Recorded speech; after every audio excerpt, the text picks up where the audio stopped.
ముందుగా గ్రేటర్ హైదరాబాద్.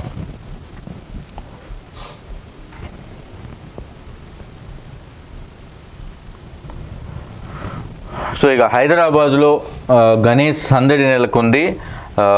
సప్తముఖుడికి రుద్రాక్షమాలంటూ ఖైరతాబాద్ మహాగణపతి చెంత సోమవారం శివపార్వతుల కళ్యాణ కన్నుల పండుగగా నిర్వహించారు. సాయంత్రం భక్తులు వినాయకుడికి 1,00,000 రుద్రాక్ష మాల సమర్పించారు.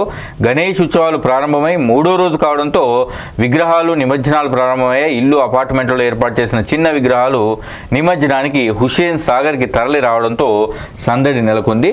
ఇక నేరస్తులపై ఉక్కుపాదం మోపుతా అంటూ ముఖ్యమంత్రిని కలిసినటువంటి కొత్త సివి ఆనంద్ ప్రకటించారు. ఇక విశ్వనగరి సిగలో వాణిజ్యపురి అంటూ ఇదో కథనం. ఇక ఫ్యూచర్ సిటీలో వరల్డ్ ట్రేడ్ సెంటర్ ఏర్పాటుకు కసరత్తు చేస్తున్నారు. ఇక 3 ప్రాంతాలను ఎందుకోసం పరిశీలిస్తున్నారు. నైపుణ్య విశ్వవిద్యాలయంతో పాటుగా పర్యాటక, ఆరోగ్య, వినోద కేంద్రాల సమూహారంగా నిర్మితమవుతున్న భవిష్యత్ నగరి ఫ్యూచర్ సిటీలో విశ్వ వాణిజ్య కేంద్రం ప్రారంభించేందుకు రంగారెడ్డి జిల్లా అధికారులు ప్రణాళికాబద్ధంగా వ్యవహరిస్తున్నారు. అమెరికాలోని వరల్డ్ ట్రేడ్ సెంటర్ తరహాలో రాజధానిలోనూ వాణిజ్య కేంద్ర ఏర్పాటుకు వరల్డ్ ట్రేడ్ సెంటర్స్ అసోసియేషన్ ప్రతినిధులు ముందుకొచ్చారు. ఇక రాష్ట్ర ప్రభుత్వంతో ఇటీవలే ఒప్పందం కుదుర్చుకున్న నేపథ్యంలో భద్రతా అంశాలను పరిగణలోకి తీసుకొని రెవెన్యూ, పరిశ్రమల శాఖ అధికారులు అందుకు అనుగుణంగా ఒక ఏరియాను ఎంపిక చేసే పనిలో పడ్డారట.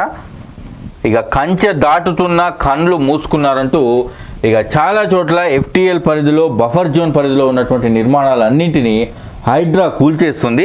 సో తాజాగా హిమాయత్ సాగర్ FTL తుది నోటిఫికేషన్ జారీలో అధికారుల నిర్లక్ష్యం కనిపిస్తుంది. ఇక కంచె దాటుతున్నా కళ్ళు మూసుకున్నారంటూ ఇక అక్రమ నిర్మాణాలను అడ్డుకోవడంతో అధికారులు విఫలం చెందారట. ఇక ఇదొక వార్త.